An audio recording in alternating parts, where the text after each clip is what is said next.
తెలంగాణపై వరుణుడు విరుచుకుపడుతున్నాడు. 2 రోజులుగా దంచి కొడుతున్న వర్షాలతో ములుగు, ఆదిలాబాద్, కరీంనగర్, ఉమ్మడి నల్గొండ, ఉమ్మడి ఖమ్మం జిల్లాల్లో వాగులు, వంకలన్నీ పొంగి పొర్లుతున్నాయి. కొన్ని ప్రాంతాల్లో జనజీవనం స్తంభించిపోయింది. ఇటు అధికారుల సహాయక చర్యలు నిరంతరంగా కొనసాగుతూనే ఉన్నాయి.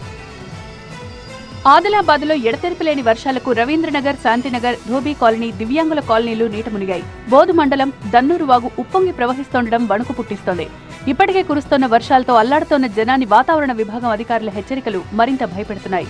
మరో 2 రోజుల పాటు భారీ వర్షాలకు అవకాశం ఉందని చెప్తున్నారు. అప్రమత్తంగా ఉంటూ అత్యవసరమైతేనే ఇంటి నుంచి బయటికి రావాలని సూచించారు. ఉమ్మడి కరీంనగర్ జిల్లాలో భారీ వర్షాలు కురుస్తున్నాయి. వర్షానికి కరీంనగర్లోని రామ్నగర్ వద్ద సిరిసిల్ల ప్రధాన రహదారి జలమయమైంది.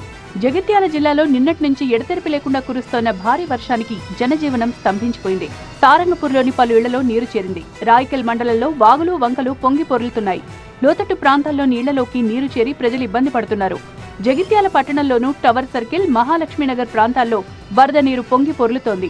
ధర్మపురి వద్ద ఘాట్లను దాటి వరద ప్రవహిస్తోంది. పెద్దపల్లి జిల్లాలోని శ్రీపాద ఎల్లంపల్లి ప్రాజెక్టుకు 8 లక్షల క్యూసెక్కుల వరద నీరు వచ్చి చేరుతోంది. దీంతో దిగువకు 6.50 లక్షల క్యూసెక్కుల నీటిని విడుదల చేస్తున్నారు. సిరిసిల్ల జిల్లాలో మానేరు వాగు పొంగి పొర్లుతోంది. ఇటు యాదాద్రి జిల్లాలోనూ భారీ వర్షాలకు ఆలేరు, కొలనుపాక మధ్య బిక్కేరు వాగు ఉగ్రరూపం దాల్చింది. కొలనుపాక వంతెనపై నుంచి వరద నీరు ప్రమాదకరంగా ప్రవహిస్తోంది. అప్రమత్తమైన అధికారులు, పోలీసులు వంతెనపై నుంచి రాకపోకలను నిలిపేశారు. భువనగిరి మండలం నాగిరెడ్డిపల్లిలో నల్గొండకు వెళ్లే రహదారిపై వరద పొంగి పొరలడంతో అటువైపు ఎవరూ వెళ్లకుండా జాగ్రత్తలు తీసుకుంటున్నారు.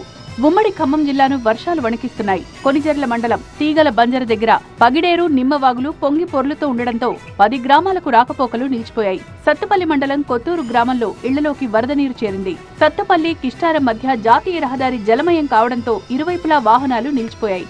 భద్రాచలం దగ్గర గోదావరి మట్టం క్రమంగా పెరుగుతోంది.